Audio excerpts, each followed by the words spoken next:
A 13-win team, a 9-win team. The 13-win team at home only favored by 3. Typically, you get a 3-point margin when you have a home game. So what Vegas is saying is it's a toss-up. Now, the Minnesota Vikings had 13 wins this season, but only had a +3 point differential, if I am not mistaken. Minus 3 point differential, even though they won 13 games. Hard to trust them. Dave Helman, do you trust the Vikings? You know what the Giants' point differential is? -6. It's 3 points difference. Like, that's the funny thing. The answer's no. The answer is no. How can I trust the Vikings? Like, they're the craziest team I've ever watched. Like, they've put together a handful of really great performances. They've beaten the Bills. They beat the Packers at the start of the season. Like, they've got some nice wins. They won their division handily. They got a -3 point differential. And they've gotten smacked around by more people than I can keep track of. Philly, Dallas. They went down by 30 to Indianapolis. Cool, you won. But it is alarming that you could even fall behind, 33-0 to that was Indianapolis team. That was almost a bad day for me. Oh, my gosh. So, no, I mean, look, I don't trust them. I'm sorry. Like, I think this is a case where this looks like a mismatch because you see 3 seed versus 6 seed and 13 wins versus 9 wins. The Vikings needed a walk-off field goal to beat these guys. We just saw this, by the way. This happened on Christmas Eve, right? Walk-off field goal. That was the difference last time. Point differential's even. The Vikings don't defend the run very well. The Giants run the ball very, very well. Yeah. I don't trust the Vikings at all. I'm not going to be surprised if the Giants win this game. That's all I'm trying to say. Who'd you pick? I picked the Giants. Okay. I'm not mad at it. It's not mad at all. Yeah. I've done this long enough to know, like, even as easy as all this looks, it's very rare. It's very rare to see every game go chalk. Yeah. Right? Absolutely. So if an upset's coming from somewhere, this is the game that I've got, sir. Let me add some context to you at home. The Minnesota Vikings won 13 games this year, 13-4. 13, yep. The San Francisco 49ers won 13 games this year, 13-4. The San Francisco 49ers point differential +173, meaning all 17 games they won collectively collectively by 173, and the Vikings lost by 3. That's just so you can understand what are we even saying. We've never seen this. We've never seen a team with this many wins and such a bad point differential. Yes. So many like regrettable, embarrassing losses for a team with so many wins. It's crazy. Joy, break it down. Do you trust the Vikings? No, I don't trust the Vikings. No, I mean I don't have the guts to pick the Giants. I don't know if it's guts. I don't know if it's guts. I shouldn't say that, because this is an even game. But that should tell you why you shouldn't trust the Vikings. I'm going to pick the Vikings, but if they embarrass me, I won't be surprised. And I don't even know if it would be an embarrassment. That's how everybody feels on both sides of this game. Here's the problem. The Giants, when you look at the roster and you look at the Vikings roster and you go down player for player, this should be no contest. An easy game for the Vikings. It should be no contest, yeah. And that's with respect to everything the Giants have done. The Vikings have more talent. Yep. Kirk Cousins is better than Daniel Jones. Yep. They have Justin Jefferson. You can go down, on and on and on and on. They're both new coaches. This should really, I think it's going to be very close and very dramatic for Vikings fans. I don't trust them. As usual. Shady, let me ask you then maybe the more interesting question, which you have some details too. Because we know the Vikings are significantly better based on the roster. When you go down, Justin Jefferson, Dalvin Cook, Patrick Peterson, 5 interceptions this year. He's been balling. Harrison Smith is just steady Eddie. How in the world are the Giants so competitive against the Vikings? If the Vikings have all that talent, what is it? You played 12 years. I got to go with Brian Daboll, right? This Giants team is the same team, added maybe 1 or 2 pieces, but they're well coached now. Well, the years before, they couldn't win any games, not in the playoffs. They run the ball extremely well. They're a disciplined group, and their quarterback. As much as we want to, come at Danny Dimes, he's playing ball. He's protecting the football. When your team is not overly talented, you got to be disciplined. Discipline, not turning the ball over, getting turnovers. They do that, and they run the ball very well. Saquon Barkley, he is back. Like, hello, I'm back. He's balling out. So you take our best player, who's Saquon Barkley, is probably a top 5 talent in the league. Absolutely. Right? Healthy, he's running the show now. Danny Dimes protecting the ball, making plays, defense, getting some sacks, showing up, stopping the run. Let's not forget here, the Vikings is 28th and against the run, stopping the run, and that's all that the Giants do. So if I had to take a team, and I love Brian Daboll, I'm gonna go with the Vikings, just because they're 8-1, have the best home record, this year out of any team.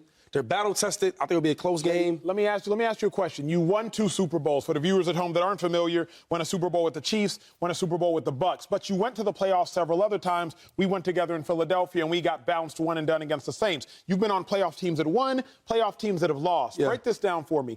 How much does it finally matter in the playoffs to have players? You speak of Daboll. But in my experience, the playoffs, coaching is great. Congratulations. You need some dudes that can go. You had them. Tyreek Hill, Travis Kelce, Antonio Brown, Gronk. How much does coaching matter come playoffs versus you just got to have Justin Jeffersons out there? Yeah, that's a great question. Because I've been on both sides of that, where the coaching really mattered. The coach's job, right, and this is what Chip Kelly couldn't do. The coach's job is to get the players in position to make plays. Listen, I know you're a great player. It's my job to get you out there and put you in the best situation to win. And there's other times where the players, right, they got to go out there and just be a dog. I don't know, look, you called a bad call, but you're so good of a player, like Jefferson, right? You might have called a bad call against a certain coverage. It don't matter. I'm just that much better. I'm going to catch this ball and win games for you. So sometimes where the coaches kind of help win games for you, even though it is the players, and then sometimes it's players is being better than players. I think this is going to be a really interesting weekend for that debate, coaching versus players, because you realize all 6 games are rematches from the regular season. All of them, including this, obviously. It came down to a field goal. So you got tape, and you've got tape of them against you. What can your coaching staff do to offset what happened last time? I think it's going to be fascinating. Joy, Kirk Cousins, that's really the person who everybody will talk about whether they win or they lose. He's a quarterback. We came into the draft together, so he has to be going on year 11, if I'm not mistaken. But he's 1-3 in the playoffs. What does he need to show you tomorrow on Saturday when they play that game? What does he need to show you to really cement something in your mind that he isn't who we thought he is, or he might be better than we thought? He's got to win. They got to win. The Vikings should win this game. They have more talent. They're at home. Kirk Cousins is more established, has more experience than Daniel Jones, particularly in the playoffs. They should win. And he can't do a Kirk Cousins thing. He can't do that thing he does. What thing? Wait, what thing that is thing, this? you know what I'm talking about, that Kirk Cousins thing he does. What is it? The opposite of you like that, when he does that thing. When he does that thing. More chains, Kirk, and less interceptions, Kirk. Exactly. When people are tweeting that video for the wrong reasons, that Kirk Cousins. I don't think we'll see that. I'm hoping we don't see that. I think this is going to be a really competitive game. I think the Vikings will win, but I think this is one of the great games we have this weekend. Last year, it was 2 4 seeds that went to the Super Bowl, Dave Helman, if I'm not mistaken. Sure was. 2 4 seeds went to the Super Bowl. Vikings are a 3 seed. Yeah. If we're being honest, as long as I'm not tripping, I'm doing this off the top of my head, there's Tom Brady, but all the other NFC quarterbacks, Kirk Cousins is the most experienced, and you could argue in the totality of his career, he's just as talented as anybody else. You could argue, right? Dak Prescott, you could say he's just as talented. Geno Smith, you could say he's just as talented. Jalen Hurts is more talented, but Jalen Hurts is young. Jalen Hurts is dealing with an injury. Yep. Daniel Jones, he's just as talented. Why not Kirk? Why not Kirk? Kirk could be the big dog in there. Like, why not Kirk? He should be looking down on everybody else. Why not Kirk? I mean, this is his chance. We talked about it with Justin Herbert. Like, the NFC, and you know what I mean. Like, obviously, the NFL's never easy, but this is as easy as it's ever going to get. Like, the 2 deepest teams, the 2 best teams, San Francisco and Philly. San Francisco starting a rookie at quarterback. And Philadelphia, yes, they're loaded. Yes, they're talented, but they've never truly been on this stage. I mean, Jalen Hurts has 1 playoff game to his name. I'm contractually obligated to point out that Dak has played in more playoff games than Kirk Cousins, just for the record. But, again, I mean, that applies to Dak Prescott, too. If not now, then when? Then when? There's no juggernaut in your way that you absolutely cannot beat. There's not this. It's not the AFC. You don't have to beat an all-pro candidate at quarterback to win every single game. It's wide open in the NFC. Kirk should feel that way. Dak should feel that way. Jalen Hurts should feel that way. Even Brock Purdy should feel that way, which is a weird thing to say. Shady, 2006 was the last time there were this few quarterbacks that had won Super Bowls in the playoffs. Yeah. 2006, the last time this few quarterbacks in the playoffs that had won Super Bowls. Why not Kirk? I like Kirk. I really do. And I talked about the coaching. You got to put your players in position to win. So you just hit me with something. These are all rematches, right? Yep.